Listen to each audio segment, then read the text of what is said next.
O Livro dos Espíritos, de Allan Kardec, primeira parte, capítulo 2, Elementos Gerais do Universo. Conhecimento do princípio das coisas. 17. É permitido ao homem conhecer o princípio das coisas? Não. Deus não permite que tudo seja revelado ao homem aqui na Terra. 18. No futuro, o homem terá acesso aos mistérios das coisas que lhe são ocultas? Terá acesso à medida que se depura, à medida que se aperfeiçoa moralmente. Contudo, para compreender certas coisas, precisará de faculdades que ainda não possui. 19. Através das investigações científicas, pode o homem desvendar alguns segredos da natureza? A ciência foi dada ao homem para que ele se desenvolva em todos os campos, mas ele não pode ultrapassar os limites fixados por Deus. Comentário de Kardec. Quanto mais o homem penetra pelo seu conhecimento nesses mistérios, maior deve ser a sua admiração pelo poder e pela sabedoria do Criador. Mas, seja por orgulho ou por fraqueza, sua própria inteligência faz com que ele se deixe levar pela ilusão. Acumula muito conhecimento, mas, a cada dia que passa, verifica quantos erros tomou por verdades e quantas verdades rejeitou como erros. Assim, a cada dia, acrescenta mais decepções ao seu orgulho.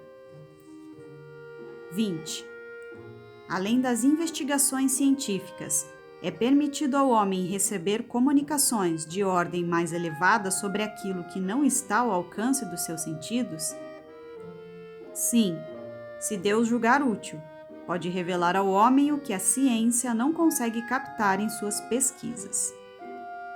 Comentário de Kardec. É através dessas comunicações de ordem superior que o homem obtém, dentro de certos limites, o conhecimento do seu passado e da sua destinação futura. Espírito e matéria. 21. Assim como Deus, a matéria existe desde toda a eternidade, ou foi criada por Ele em um determinado instante. Somente Deus o sabe. Entretanto, existe uma coisa que o homem deve compreender. É que Deus, modelo de amor e caridade, jamais esteve inativo. Por mais distante que se consiga imaginar o início de sua ação, será que é possível imaginá-lo um segundo sequer na ociosidade? 22. Geralmente, define-se a matéria como sendo aquilo que tem extensão, que impressiona os nossos sentidos e que é impenetrável. Essas definições são exatas? Do seu ponto de vista, essas definições são exatas, porque vocês falam apenas do que conhecem. Entretanto, a matéria existe em estados que ainda lhes são desconhecidos. Por exemplo, ela pode ser tão etérea e sutil que não cause nenhuma impressão aos sentidos. Contudo, é sempre matéria, embora para vocês não seja. 22a. Sendo assim, que definição os espíritos dão para a matéria? A matéria é o elemento que prende o espírito no mundo físico. É o instrumento que ele utiliza para se manifestar e exercer a sua ação no mundo material. Comentário de Kardec. De acordo com essa ideia, pode-se dizer que a matéria é o elemento intermediário com a ajuda da qual o espírito se manifesta no mundo físico. Observação. Hoje sabemos que existem inúmeros planos para a manifestação dos espíritos, desde o mundo material até planos mais etéreos, que escapam à nossa compreensão. Cada plano possui um tipo de matéria que é compatível com as condições de vida naquele plano. 23. O que é o espírito? O espírito é o princípio inteligente do universo. Observação. Compare essa resposta com a pergunta número 76. Aqui trata-se do espírito, princípio inteligente do universo, e não da individualidade a que cada um de nós corresponde. Ver pergunta número 25A. 23A. Qual é a natureza íntima do espírito? Não é fácil explicar a natureza íntima do espírito utilizando a linguagem humana. O espírito não existe para vocês, visto que ele não é uma coisa palpável, mas, para nós, ele é alguma coisa. Fiquem sabendo que o nada não existe. O nada é coisa nenhuma. 24. O espírito é sinônimo de inteligência? A inteligência é um atributo essencial do espírito, mas tanto a inteligência quanto o espírito se confundem no princípio comum. Assim, para vocês, a inteligência e o espírito são a mesma coisa. 25.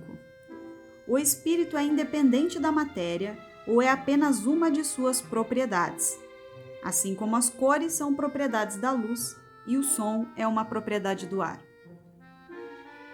O espírito e a matéria são distintos um do outro, mas a união do espírito com a matéria é necessária para que a inteligência se manifeste na matéria. 25A.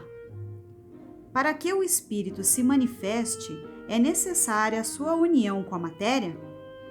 Aqui, o espírito deve ser entendido como o princípio inteligente do universo, e não como as individualidades que denominamos espíritos. A união do espírito com a matéria é necessária para vocês, porque ainda não estão organizados para perceber o espírito sem a matéria. Seus sentidos não foram feitos para isso. Observação. Não estão organizados. Significa dizer que os homens não possuem órgãos sensoriais no corpo físico apropriados a perceber o espírito sem a matéria, ou melhor, sem o corpo físico. 26. Podemos imaginar o espírito sem a matéria e a matéria sem o espírito? Podem, sem dúvida, pelo pensamento. Observação. O espírito não depende da matéria e não deve ser confundido com ela. Entretanto, através do pensamento, podemos imaginar o espírito sem a matéria e a matéria sem o espírito. 27. Então, podemos dizer que existem dois elementos gerais no universo, a matéria e o espírito? Sim, e acima de tudo, Deus, o Criador, o responsável por todas as coisas. Deus, espírito e matéria constituem o princípio de tudo o que existe. É a tríade universal.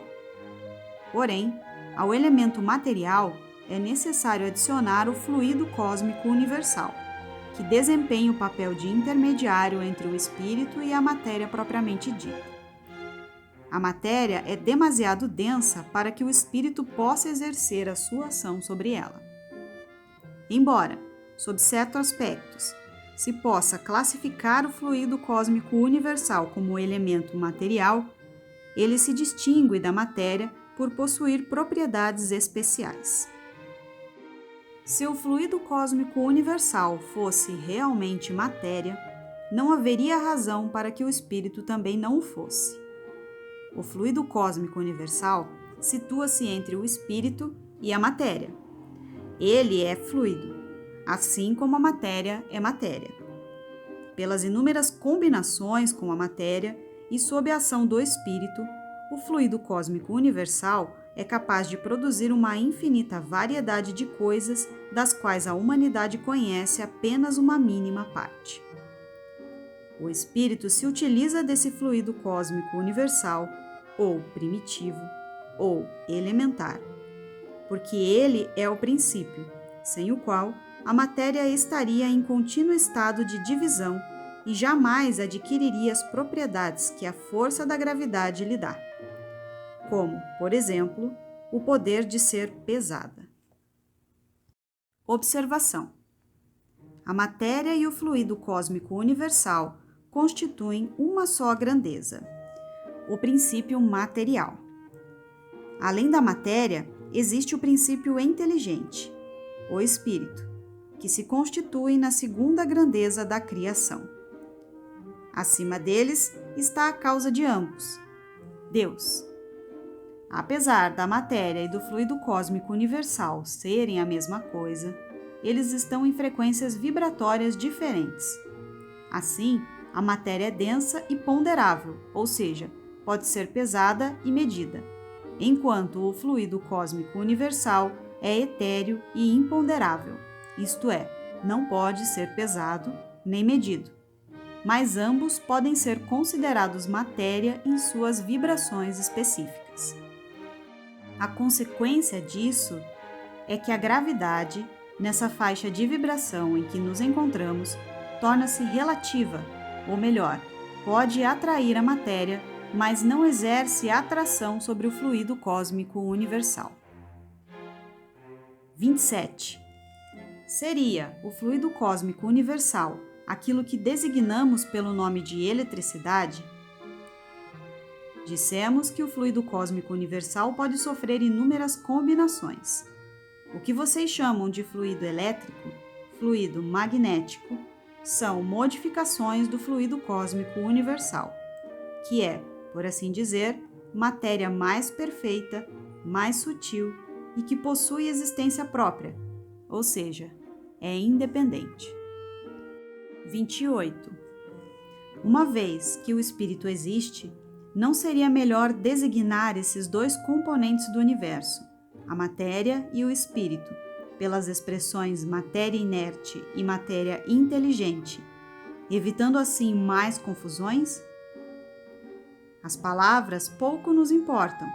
Cabe a vocês formular uma linguagem adequada ao seu próprio entendimento. As controvérsias surgem, quase sempre, pela diversidade de expressões. A linguagem terrena é incompleta para exprimir as coisas que os sentidos humanos não percebem. Comentário de Kardec. Um fato notório domina todas as teorias. Vemos matéria que não é inteligente e vemos um princípio inteligente que é independente da matéria. Desconhecemos a origem e a conexão dessas duas coisas, se elas provêm ou não de uma fonte comum e se existem pontos de contato entre elas. Desconhecemos também se a inteligência tem existência própria, se ela é uma propriedade ou uma consequência, ou ainda, segundo a opinião de alguns, se ela é uma emanação da divindade. A matéria sem inteligência e o princípio inteligente se apresentam como coisas distintas, e é por isso que admitimos como sendo as formadoras de dois princípios que constituem o universo. Vemos, acima de tudo isso, uma inteligência que domina e governa todas as outras, e que delas se distingue por atributos especiais. Essa é a inteligência suprema que chamamos Deus. Propriedades da matéria. 29. A ponderabilidade é um atributo essencial da matéria? Da matéria que está no mesmo plano onde vocês se encontram, sim. Mas, da matéria considerada como fluido cósmico universal, não. A matéria etérea e sutil que forma o fluido cósmico universal é imponderável para vocês, mas nem por isso deixa de ser o princípio da matéria pesada, com a qual estão acostumados.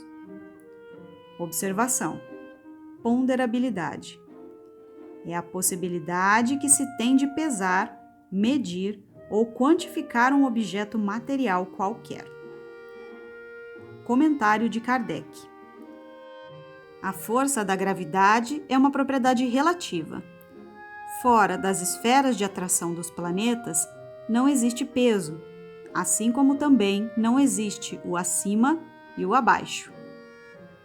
Observação: Quanto maior for o tamanho de um astro, maior será a sua força de atração sobre a matéria. Assim, o mesmo homem teria um peso na Terra e outro menor na Lua. 30. A matéria é formada de um só elemento ou de vários? A matéria é formada de um único elemento primitivo. Os corpos que vocês consideram simples não são verdadeiros elementos, mas transformações da matéria primitiva. 31. De onde se originam as diferentes propriedades da matéria? Originam-se das modificações que as moléculas elementares sofrem por efeito da sua união e das circunstâncias em que essa união acontece. Observações. Molécula é um grupo de átomos de elementos iguais ou diferentes ligados entre si. É a menor partícula de uma substância que pode existir, normalmente de maneira independente. Exemplos de moléculas: com elementos iguais. 2 átomos de oxigênio se combinam para formar uma molécula de oxigênio, O2. Com elementos diferentes. Um átomo de carbono se combina com 2 átomos de oxigênio para formar uma molécula de dióxido de carbono, CO2. 32. Diante dessa resposta, os sabores, os odores, as cores, o som, as qualidades venenosas ou saudáveis dos corpos não passariam de modificações de uma única e mesma substância primitiva? Sim, sem dúvida. E que só existem porque há órgãos destinados e com capacidade para percebê-las. Comentário de Kardec. Este princípio é demonstrado pelo fato que nem todos percebem as qualidades dos corpos do mesmo modo. Enquanto um acha uma coisa agradável ao gosto, o outro a acha ruim. Enquanto uns veem azul, outros veem vermelho. O que para uns é veneno, para outros é inofensivo ou até saudável. 33. A mesma matéria, formada por um único elemento, é capaz de passar por todas as modificações e de adquirir todas as propriedades? Sim, é o que se deve entender quando dizemos que tudo está em tudo. Nota de Allan Kardec. Tudo está em tudo. Esse princípio explica o fenômeno conhecido por todos os magnetizadores e que consiste em dar a uma substância qualquer, pela ação da vontade, propriedades muito diversas. Assim, pode-se dar à água, por exemplo, um gosto determinado e até mesmo as qualidades ativas de outras substâncias. Tendo em vista que existe apenas um elemento primitivo e que as propriedades dos diferentes corpos não passam de modificações desse elemento, resulta que a substância mais inofensiva tem o mesmo princípio que a mais prejudicial.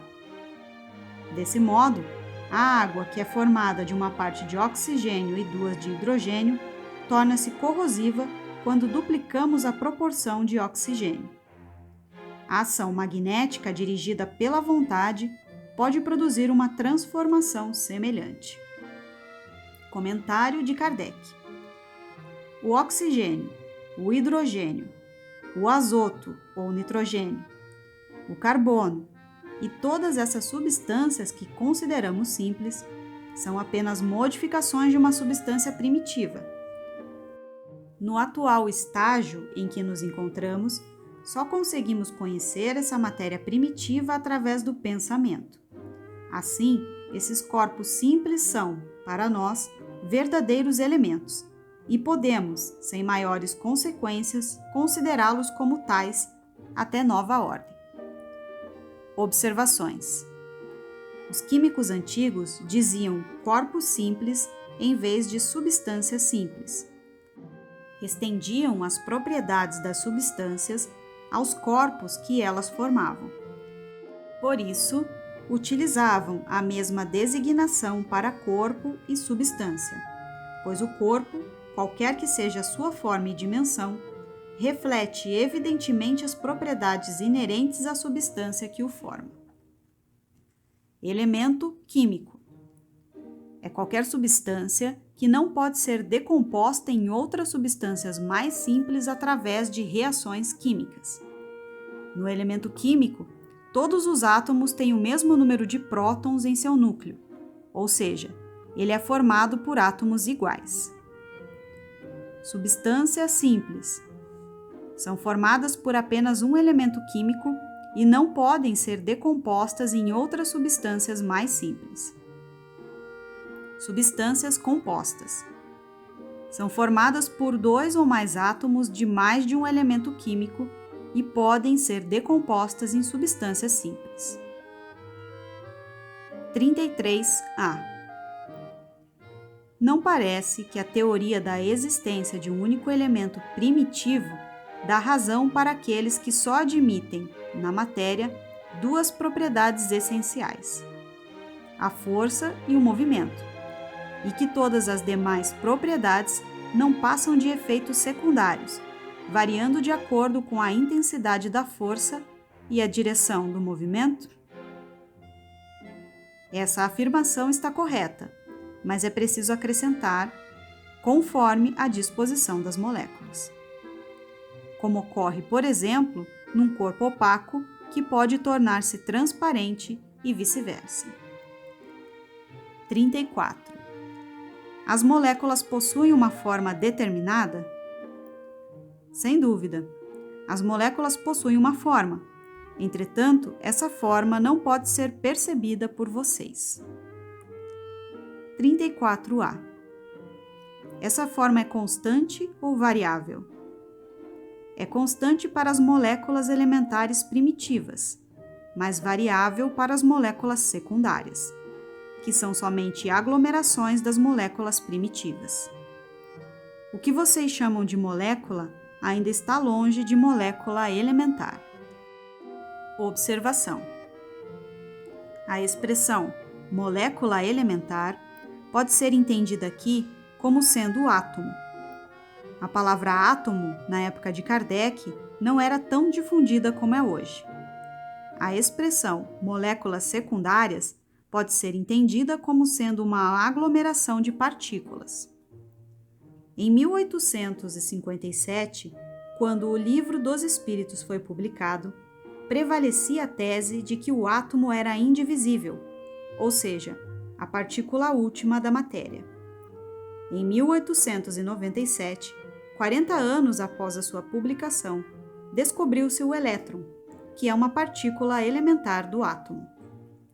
Assim, a resposta dada pelos espíritos, o que os homens chamam de molécula ainda está longe da molécula elementar, já deixava antever que o átomo não era uno, mas um complexo de partículas subatômicas que se estruturam em número e modos diferentes, conforme cada elemento químico, os quais se combinam para dar origem a inúmeras substâncias existentes no universo. Espaço universal. 35. O espaço universal é infinito ou limitado? É infinito. Se fosse limitado, o que haveria além dos seus limites? Eu bem sei que isso confunde a razão, mas a própria razão diz que não pode ser de outro modo. O espaço universal infinito dá uma ideia do que seja o infinito quando aplicado a todas as coisas. Entretanto, não será na Terra que os homens poderão compreendê-lo. Comentário de Kardec. Supondo-se um limite ao espaço, qualquer que seja a distância que o pensamento possa atingir, a razão diz que além desse limite existe alguma coisa, e assim sucessivamente, até o infinito. Mesmo que essa alguma coisa fosse o vazio absoluto, ainda assim seria o espaço. 36. O vazio absoluto existe em alguma parte do espaço universal? Não, nada é vazio. O que parece vazio está ocupado por matéria que não pode ser detectada pelos sentidos humanos e nem pelos instrumentos de observação e medição disponíveis.